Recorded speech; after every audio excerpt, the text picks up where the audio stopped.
You make plans for your day, your week, your future, and then without warning, something flips the script. For most people, it's a breakup, a job loss, or a phone call that changes everything. But for Huang Ganzong, it was a completely different story. It was the 1970s, during the height of the Sino-Vietnamese War.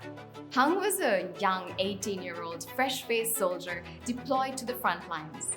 But his war didn't play out on the battlefield. In fact, his life changed even before he got there. Amid the noise, gunfire, and shouting, two armed women would emerge from the jungle and take him. No one saw it happen, and today no one even really knows who they were. They didn't demand ransom and strangely didn't harm him. What followed wasn't a hostage crisis, it was something no one could have predicted. Huang then spent 13 years in the jungle, completely cut off from the world, living with his two captors. Yet this wasn't a prison. They fed him, clothed him, and took care of him. And in return, they wanted companionship and connection. Over the years, they built an isolated life away from the world, and eventually, a family was formed with children a part of it. They hunted together, built shelter, and slept under the canopy of trees. The outside world faded, but Huang never forgot it.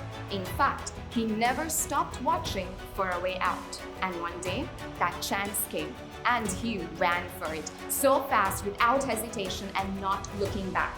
He made it through the jungle, and finally, he returned to his village. When he walked back into town, the people were stunned. 13 years have gone, and here he was telling a story that no one and everyone took so hard to process. But despite everything, Huang missed them, the children, the women, and he never saw them again. Huang's story isn't in textbooks, and it doesn't appear in official archives. It's one of those pieces of history that feels intentionally erased. You know, too strange, too messy, too inconvenient. But it happened, and Huang isn't the only one. His story is of many, once forgotten, but now slowly coming to light. They remind us that even through the darkest chapters of history, human resilience, survival, and the truth will still find a way to emerge.